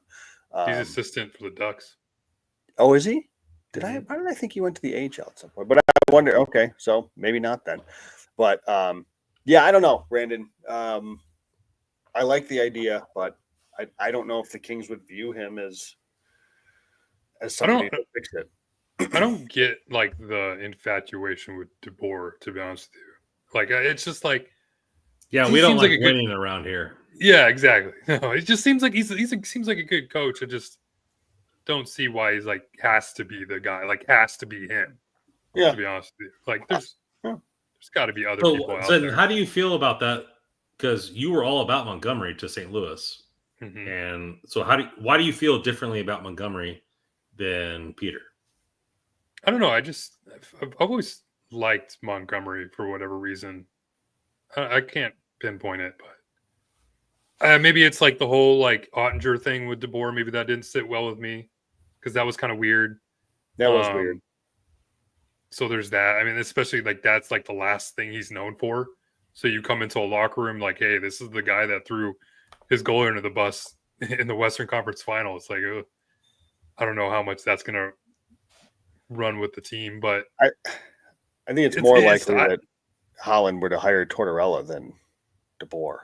Okay, now we're talking. No, we're not. Well, we got to switch up the gears and talk about something else because today is our first segment of Joe's Whiteboard of the 2025-26 season here. We got some knowledge that Joe's about to drop on us here, statistical knowledge about your LA Kings in the first couple games of the season. Joe, that's an actual picture of Joe too. that chrome dome, man, that is freshly shaved. Yeah. You've been doing a lot of pull-ups, man. That back looking swole. Yeah, look at those triceps. My back looks like. I like it. I like it a lot. So let's break up Joe's whiteboard here for everybody who is watching on YouTube. And the first one is the third line struggles. So Joe, why don't you tell the class how you're classifying different statistical variations within the team? Sure. And what do chance contributions or shot contributions mean?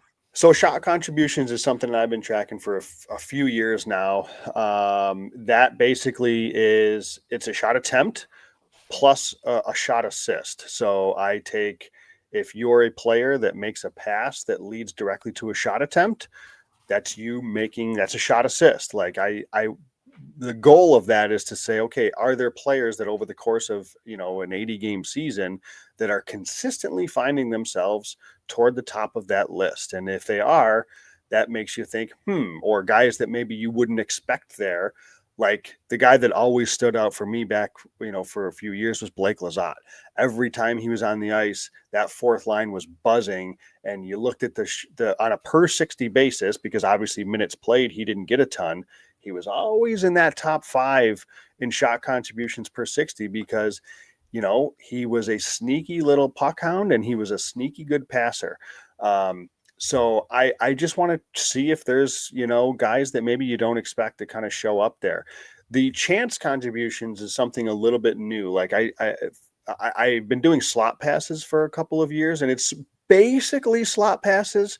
But what I've tried to do is incorporate maybe some passes that go through the seam that technically the shot is not taken from the slot. But if you go through with a seam and you get the goalie moving side to side, I still think that's a decent scoring chance when you got to get the goalie moving. So that's how I'm classifying a scoring chance is if you're getting a shot from the slot, or if you're on the receiving end of again, like a cross seam pass for a one-timer, I view that as a scoring chance. Acknowledging here that there's some subjectivity to this, of course. So take that for what it's worth. And so I'd have chance contributions is very similar to shot contributions. So if you have a shot attempt that I consider a scoring chance, or if you have a pass that leads directly to, again, what I consider a scoring chance, then I'm marking that as a chance assist. So again, trying to find players that are, who's creating scoring chances, right? Because sometimes you get defensemen that just go D to D and they get a shot assist because it leads to a shot, but they're not going to, and you wouldn't expect them necessarily to create a lot of scoring chances. But are there players that, again, maybe you wouldn't expect that, they're finding themselves in really good scoring chance areas consistently. So those are kind of, and these will differ, by the way. Like if you were to look at scoring chances on Natural Stat Trick, it's not, it's different. They do things differently at Natural Stat Trick with how they code scoring chances. It's not just like a straight tally. I'm just basically, if a guy gets a shot, if it's in what I consider a scoring chance, I'm marking it as one. That's one chance. Where Natural Stat Tricks, they apply multiples to that. They try to apply, like if it's a higher danger, they'll give it like 2. So, which I can appreciate. They're trying to like grade the chance, if you will. I'm not going that granular. I don't got that kind of time. I'm just, give me the tallies. Give me who is involved in these chances. That's all I'm looking for. Joe's missing out on his chicken parms because he's doing all these data analysis here. So just, he's dropping some I wish I numbers. could do more. I wish I did not have a full-time job and I could do more, because I genuinely love this. Like I tried to do the zone exits a couple of years ago, and it's just I would never have time between coaching and work and the family. Like I don't no time. But anyways, so let's get back to the third line, because visually I brought it up in our group chat and you're like, well, let me take a look at this. And this is what you came up with. So break it down with the third line and the recent struggles they've been having. So at the bottom, you'll see the 45, Fogle, Deneau, Moore. They have a 42.1 expected goal percentage in their 4 games. These are players, lines in the NHL. I think they've played, I forget the minimum. I think it was 20 minutes. But I put on the lines that have played more than 20 minutes together, this line has 0 points, 5-on-5. 0 5-on-5 points for Fogle, Deneau, and Moore. They have a 42.1 expected goal percentage, which is 45th in the NHL among lines, again, that have played at least 20 minutes. So that's the first. That's from Money Puck, that bottom chart there. Then the 2, when you look at the shot contributions and you look at the chance contributions. So on the left, you have the chance contributions, and look at there, the bottom 3 of the bottom 5 are Fogle, Deneau, and Moore. And then if you look at the shot contributions, 3 of the bottom 4, Deneau, Fogle, and Moore. They're not creating a ton in the offensive zone, which I think kind of goes a little counter, right? These guys, they're known for being, once that puck's in the zone, they're puck hounds. Trevor Moore is sneaky with winning puck battles on the wall. Deneau's really good at this. It's just surprising to see these 3 where they are. And like I said before, Fogle was only here the 1 year last year, but for how good he was in these categories last year, Deneau and Moore have been really good in these categories before. This was a big reason why I picked Trevor Moore to be a guy that could score 30 goals, was some of the tracking and just seeing how involved he was in scoring chances and things like that. And so it is a little alarming, not alarming. I shouldn't say that. It's 4 games in, and I still think these guys will be fine, but yeah, it's a slow start for these 3. I think Randon, you had threw it out there that, man, it seems like a slow start. So when I looked at this, I'm like, yeah, as a matter of fact, of offense, it's a slow start for these guys. Russ, coming from the team and getting that in-depth look, what have you noticed from the third line? Is it just something that they're just being snake bitten? Are they being pinned in? Or is it just kind of like a bad 3 games, in your opinion? I think it's likely that. I mean, you kind of couple that with the amount of penalties that this team has had to kill. And I mean, that third line is all 3 of those guys kill penalties. So there's probably a lot of inconsistency that they haven't been able to kind of get going playing 5-on-5. So I feel like if those penalties maybe take a dip and that penalty time gets taken away, that penalty kill time gets taken away and off their shoulders a little bit, maybe they'll find some more consistent production 5-on-5. Because Trevor Moore, I mean, the way he's been playing, I feel like he's been looking good, at least to the eye test. Warren Fogle looks like he's been fighting it a little bit. I can see that in his game. Deneau has never really been the offensive producer, but all 3 of them had always clicked. So I'm not necessarily concerned with these 3. It's just kind of like you want them to try to figure it out, right? Like, I mean, that's like a third line that the Kings are going to have to count upon at certain points this season to find at least some production. We found a lot of production out of Warren Fogle last year. He was great, maybe overproduced and exceeded a lot of people's expectations. And he was great 5-on-5. One of the best, probably if not the best player on the Kings at 5-on-5. So, yeah, it's just hopefully these penalties start to go away and we see this line pick it up a little bit more. Yeah, to the Trevor Moore point, he's third on the team in shots on goal, Russ, but he's only attempted 9 shots. He's hitting the net. He's not involved. Like, and part of that could be, I think, his line mates. Like, Deneau was somebody that last year, like, yeah, he's not a huge point contributor, but he does contribute shot assists because he's so good. He's a good playmaker. He's always been kind of a quiet 5-on-5 kind of play driver, not a big point producer, but a good 5-on-5 player. And I think that'll come. So I think, and I agree. And I think a lot of what Moore has been doing, he had the great shorthanded goal too, right? So, that's part of it. And, the shorthanded stuff, all of this is 5-on-5. Like, none of this is going to factor in shorthanded. None of this is going to factor in power play, even 4-on-4 or 3-on-3. This is strictly 5-on-5 numbers. So, always take that into consideration too. But I agree, Russ. Like, I don't think it's anything right now to be worried about. But it's just, noteworthy, and we'll see how things kind of go here. I think with Trevor Moore, I've been really impressed with him. I think he's been really good and kind of snake bit. He had that one breakaway, I think, in the Minnesota game where he kind of fumbled it a little bit at the end, and then he looked like he wanted to break his stick, tried to break his stick on the bench. And I love he was snake bit by breaking his stick. He tried 4 or 5 times. He couldn't do it. Break that thing as much as he tried. But I love seeing that out of Trevor. I've been really happy with the way he's been playing. I hope it continues. And I love seeing that fire out of him too. Agreed. Well, we're going to flip it over to the positive side here. And slide number 2 for Joe's whiteboard is outplaying the minutes. There's a couple players, Alex Turcotte and Joel Armia, who have been outplaying their minutes right now. Joe, break it down. Yeah, I mean, again, just look toward the top of these lists and you see Alex Turcotte just peppered her. And you guys all know, you watch the games, and so you're seeing how many, like Jeff Mott in the first game had a couple of grade A's. Joel Armia has had a couple of grade A's. Like, you're seeing players that, and where are they coming from? Alex Turcotte. He's creating chances.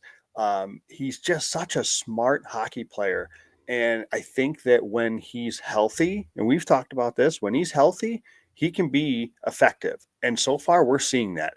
And I think in a 4th line role, especially with Armia and Malat, and, Corey Perry's skating in a non-contact jersey. So whenever he comes back, Turcotte, Perry, and Armia is going to be a dominant 4th line like we expected them to be. If Turcotte is going to stay healthy and keep performing like this, and again, he's second on the team to Kopitar in shot assists per 60. He leads the team in chance contributions, which is, again, he's feeding the slot. Malat's, like I said, Malat's had a couple chances. Armia's had some slot chances. He's all over the place in the shot assists and creating scoring chances. So I love what we're seeing out of Turcotte. And with Joel Armia, same thing. I think this guy's been really good. He's down low on the shot assist per 60, but he's supposed to be. That he's got to be a shooter. He's got to be somebody that's overall involved in scoring chances and involved in shot attempts, and he's doing both of those things. And that's why I really like the pair of him and Armia, because him and Turcotte, because Turcotte's such a good playmaker, and Armia he's finding those little pockets of space. He's finding the areas in the high slot, or between the dot and the top of the circle, that little quiet area where Turcotte can feed him off the wall or from a corner and a quick little 6-foot pass, and bang, he can get a quick shot off. We're seeing a lot of that, and that's really good to see from Armia. I don't know, and I know he's played up the lineup a little bit. I don't want to go so far as to say that Armia, or even Turcotte for that matter, need to play bigger minutes, because they're dominating, I think, right now in their 4th line minutes. Let them keep dominating that role right now. And we'll see if injuries or things happen and guys got to move up, they're the guys, but Laferriere has been off to a bit of a slow start. So perhaps I can see why they wanted to make that change with Armia and Laferriere.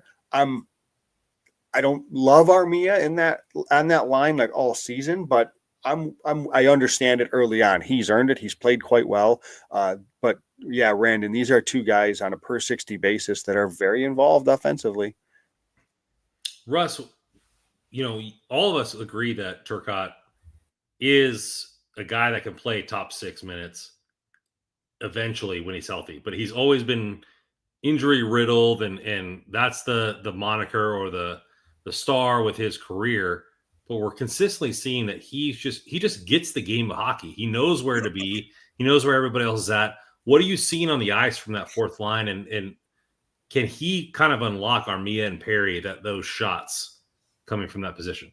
Yeah, absolutely. And I think it's a little bit of them unlocking Turcotte a little bit further. Because as much as I've liked what Jeff Malot's been bringing, I mean, he's not necessarily like that producer that we maybe expect like a Corey Perry to be. I mean, this is kind of what we saw. This is kind of what we saw last year from Turcotte. He was just playing with players like Trevor Lewis for most of the season. So it's like it's kind of hamstrung a little bit. So I'm a huge fan of what Turcotte's bringing. I'm with Joe where I think it's like I don't necessarily see a need to elevate Turcotte into another role because I feel like he fits really well in that 4C role, playing with players like Yoel Armia and then eventually with Corey Perry when he comes back. I'm a little disappointed with what I've been seeing out of Laferriere. I just haven't seen like that same Alex Laferriere that I'm used to seeing. And I wonder if maybe that injury he sustained in that one preseason game in Utah is kind of lingering a little bit. I don't want to make excuses for him because he just looks like he's just fighting the puck a little bit too much. And I totally understand the switch because that he wasn't really clicking a little bit with Byfield and Fiala. So I understand Hiller wanting to put Armia there, but I would eventually like to see Laferriere back in that spot because we saw that line humming together for a long period of time last year.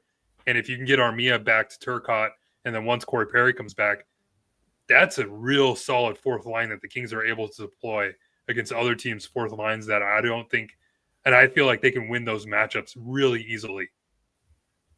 Yeah, I want to check and bear with me, and because Randon, I had the stat of like 20 minutes of lines that have played 20 minutes together, and where the third line fell.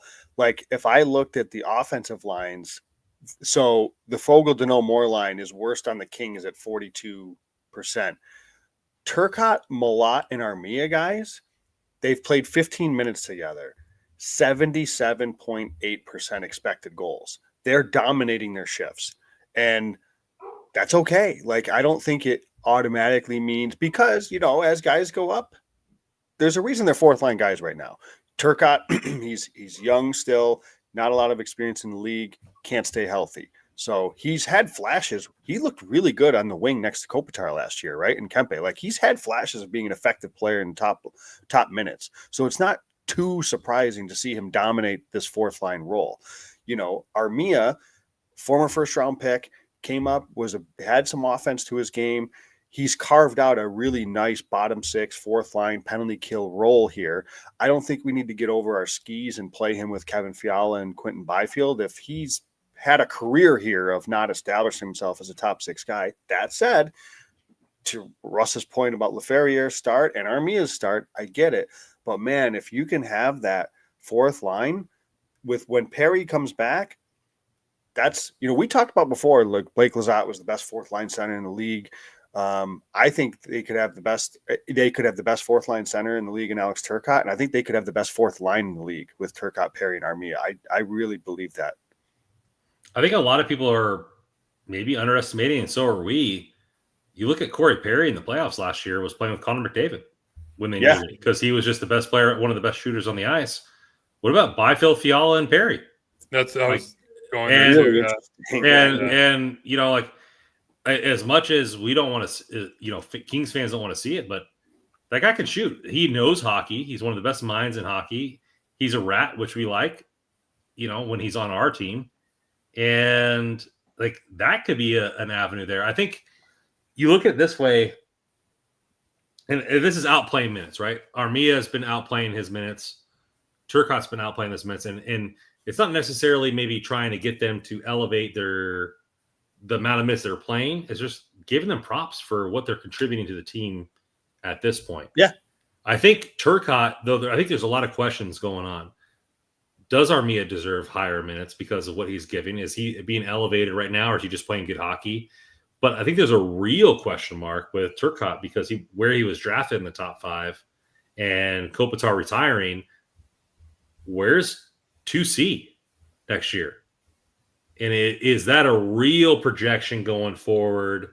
Okay. Because you can't play fourth line minutes and then just be like, oh yeah, Turcotte's 2C next year.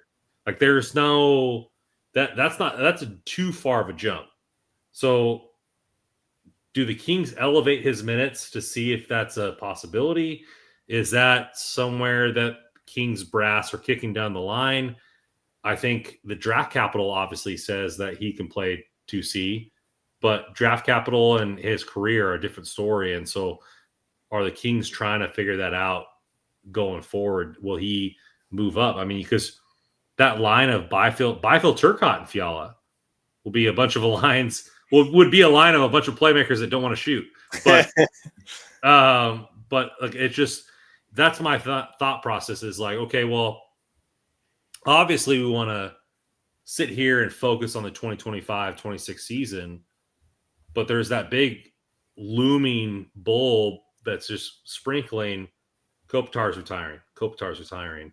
And will Turcotte get that style of run this year to show that he is the 2C, or will they have to go to free agency to figure that out? I think he's kind of getting it now. I don't know if they necessarily have to rush anything, but I feel like it's been a good start with Turcotte. And yeah, like I think like we've said, it's just you don't want to put him in a role where he can't thrive, right? And I think there were times, even though he showed some flashes playing with Kopitar and Kempe, you can kind of tell he was out of his element at times too.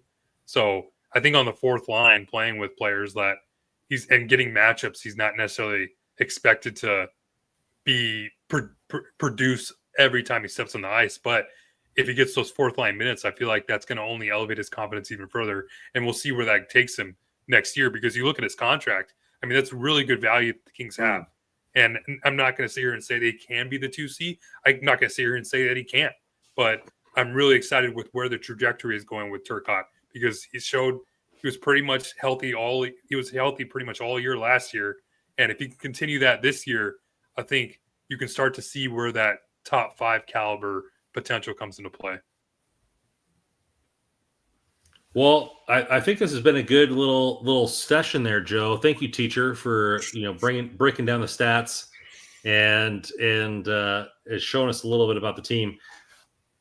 Going into the future, we all talked about it in the last episode that the beginning of the schedule is brutal, and there's been a couple overreactions, a couple underreactions to the team, some bright spots, some down tiers. Ultimately, the team's got a couple games coming up, a couple good, couple bad. Sid Crosby playing, Kopitar might be out, but Sid Crosby coming to town.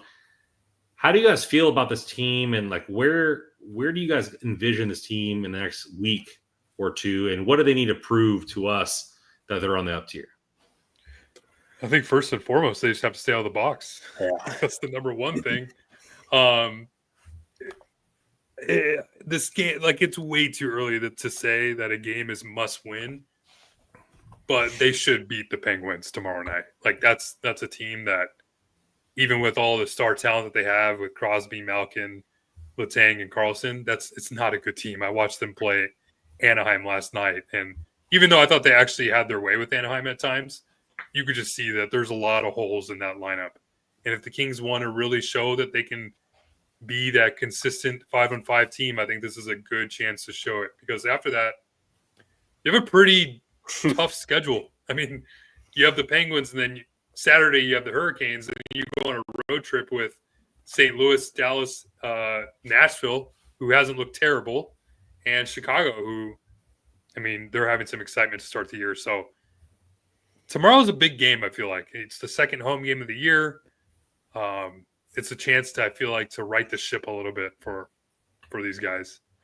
Yeah, I mean, tomorrow's a game that they've it's not like your rest. It's not must win. They don't have to win per se, but it would be really nice to just see them play better. Like we talked about, and a big question for me coming into the season has been, this has been a team that has been a dominant Corsi and expected goal team at 5-on-5 for years. You always looked up in the shot share and the Corsi for percentage, and it was LA's in the top 5, usually top 3. Same with expected goals. And I was really wondering heading into this season, are they going to be that dominant team? Again, I maybe sometimes too heavily, but I do lean a lot on the blue line, and I not just for defense, but for transition and for offense too. And my concern is I think they're going to spend more time in the D zone. And are they going to be the same dominant puck possession and expected goal team that we've seen?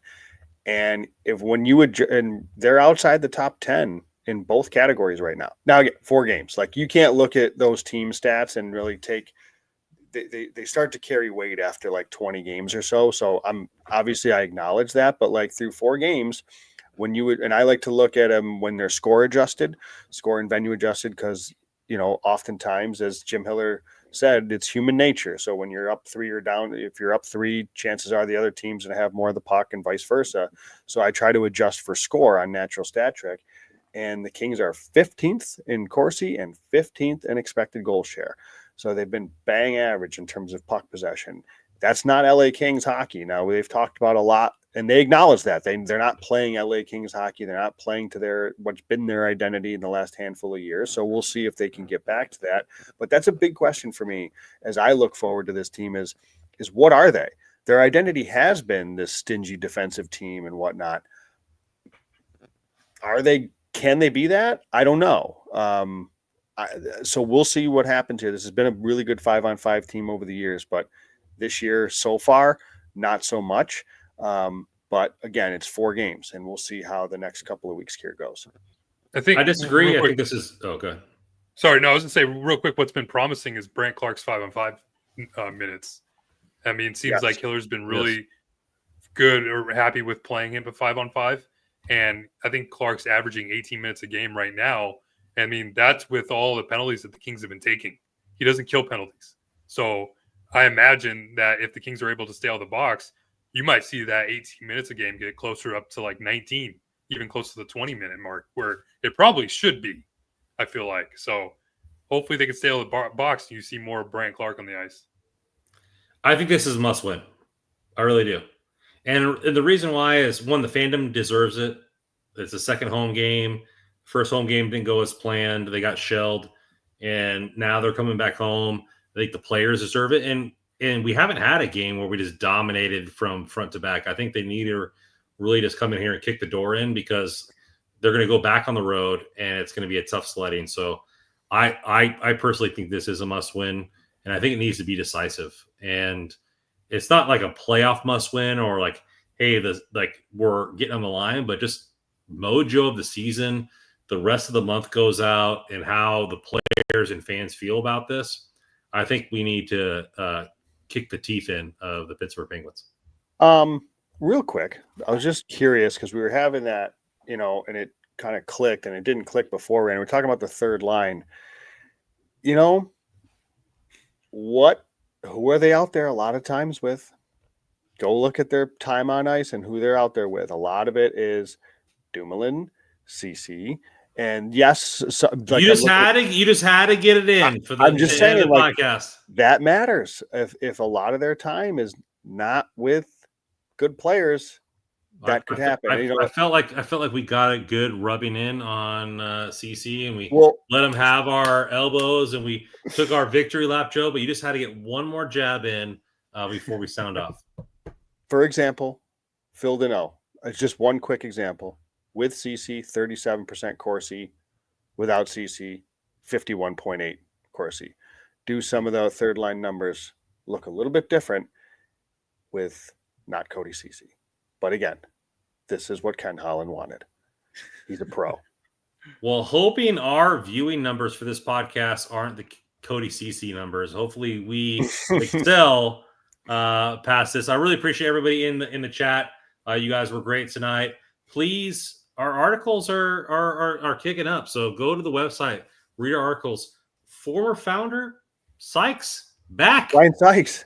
Yeah, back with us. Back with us.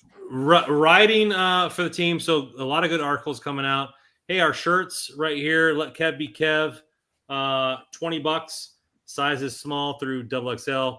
$38 for the combo. More in Kev combo. DM all orders to NHL Russell on X or Twitter.